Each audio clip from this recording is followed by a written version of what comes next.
Welcome back to another explainer. As a military historian, I spend a lot of time looking at grand strategies and massive battles. But today we're unpacking what is absolutely one of the most bizarre, pivotal, and literally theater-altering deceptions of World War II, Operation Mincemeat. We're talking about an operation where the fate of thousands of Allied soldiers rested entirely on the shoulders of a dead man.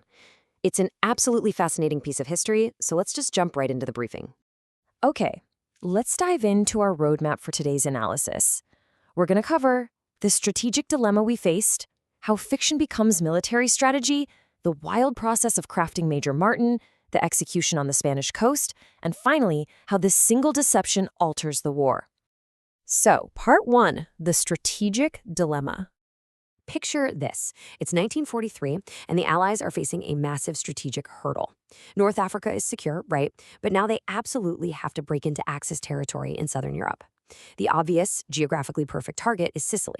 But, as any military tactician will tell you, obvious is incredibly dangerous. The Germans knew it, the Italians knew it, and the Allies knew that they knew they knew it. Landing at Sicily against a fully prepared, heavily reinforced Axis defense, that would be an absolute bloodbath. So they desperately needed to divert German focus to fabricated targets, specifically Greece and Sardinia. And they needed a diversion so convincing that the German high command would swallow it hook, line, and sinker. Which brings us to Section 2, Fiction Becomes Military Strategy. Now, you might be wondering, where do you even get a solution to a massive military hurdle like this? Well, surprisingly, it didn't come from battle-hardened tacticians. It came from the minds of British novelists. In a 1939 Naval Intelligence Memorandum, actually authored by Ian Fleming, yes, the future creator of James Bond, deceiving the enemy was likened to fly fishing. Item 28 proposed dropping a corpse carrying false plans near the enemy. Fleming introduced the idea with this classic, dry understatement, a suggestion, not a very nice one. And fun fact, he actually borrowed this rather macabre idea from a 1937 detective novel by Basil Thompson. Fleming's bizarre idea was eventually picked up by a tall, myopic RAF officer named Charles Cholmondeley. He proposed it to the XX Committee.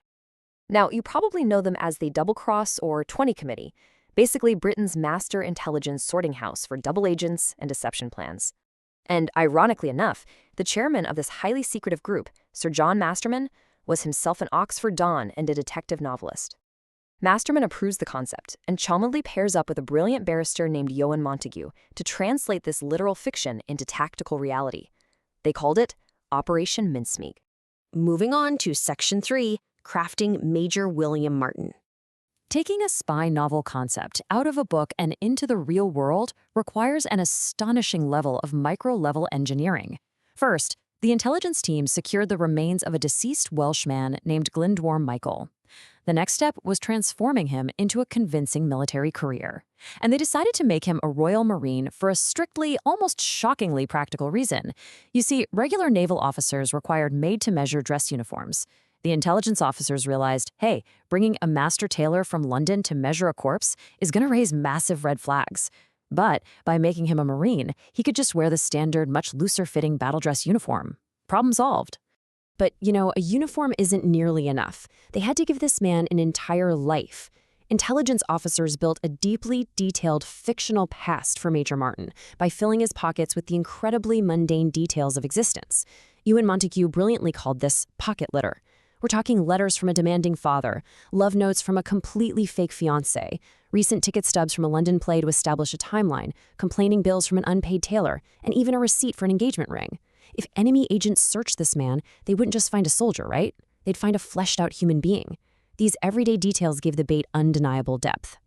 And then we have the actual traps laid inside his briefcase, which were just masterful.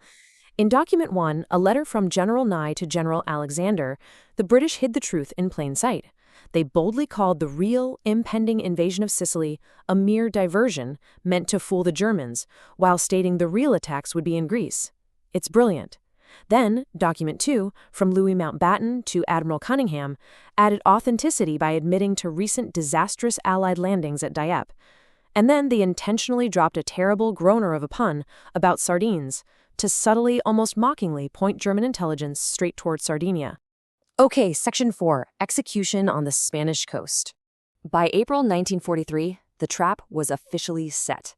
But delivering this completely fictional major into Axis territory without blowing the whole operation, that required some highly unconventional logistics. First, they actually packed the dressed corpse into a special steel canister packed with dry ice to preserve it. Then, a pre-war race car driver named Jock Horsfall literally sped this canister through the night all the way to a naval base in Scotland. Once there, it was loaded onto the submarine HMS Seraph under the guise of a top-secret meteorological device. Finally, on April 29th, the submarine surfaced off the coast of Spain, and the officers slipped the body out into the ocean. Now, the location for this drop was absolutely critical. They chose the coast near the town of Huelva, Spain. While Spain was technically neutral during the war, Huelva offered this localized, perfect storm of geography and espionage networks. The local ocean currents reliably pushed anything directly ashore. Plus, the local Spanish military officers there were known to be very pro-German and highly likely to share intelligence. There was also a very active German officer operating right in the area. And crucially, they banked heavily on a less sophisticated local coroner who hopefully wouldn't look too closely at the so-called drowned body. Tracking the sequence of events on the ground, it's wild how fast this all moved. On April 30th, a local fisherman found the body. The very next day, an autopsy was held. Now, the British had a really reliable guy in Huelva, Consul Francis Hazelden. To prevent the Spanish doctor from realizing that this man hadn't actually died in a plane crash, Hazelden brilliantly played on basic human nature. He urged the doctor to just rush the autopsy and close up because, frankly, the intense heat of the day and the terrible smell of the corpse were unbearable. And it worked. Major Martin was buried with full military honors on May 2nd. And by May 11th, that briefcase had been passed around, covertly copied by the enemy, and ultimately returned to the British. Which brings us to our final section, 5. The deception alters the war. So we've looked at the micro-level execution, but zooming back out to the macro level really reveals the sheer brilliance of this trap. When the British finally got that briefcase back in London, they immediately checked it for tampering, and they found unmistakable clues that the letters had been carefully removed using tiny steel rods to roll the paper out, without ever breaking the wax seals on the envelopes. There is a deep, deep historical irony right here. The British had to absolutely rely on the meticulous thoroughness of German intelligence for this plan to work. If the Avra had been sloppy or just ignored the briefcase altogether, the whole thing would have failed. But thanks to Bletchley Park codebreakers reading German communications, the British secretly confirmed that the Germans had swallowed the bait entirely.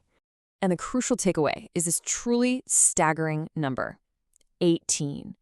18 entire divisions of troops were moved by Adolf Hitler, all because of one dead homeless man from Wales. Convinced by the pocket letter and the fake documents, Hitler ordered the 1st Panzer Division moved all the way from France to Greece. He moved 7 infantry divisions from Italy to Greece and 10 more infantry divisions into the Balkans. 18 divisions, completely repositioned based on nothing more than a novelist's fiction. This strategic triumph culminates exactly right here. On July 9, 1943, the Allies launched their massive, highly anticipated invasion right into Sicily. But the deception was so deeply, thoroughly ingrained in Hitler's mind that even as Allied troops were physically storming the Sicilian beaches, Hitler still firmly believed it was just a diversionary attack. He held his main forces back in Greece. This brilliantly executed deception left Axis forces entirely out of position and, in the process, saved countless Allied lives on those beaches. It really leaves us with this final, provocative thought.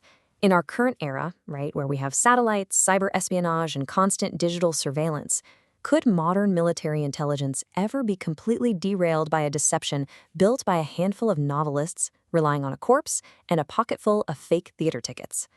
Operation Mincemeat proves that sometimes the absolute most sophisticated weapon in war is simply human psychology and our innate desire to just believe a really compelling story.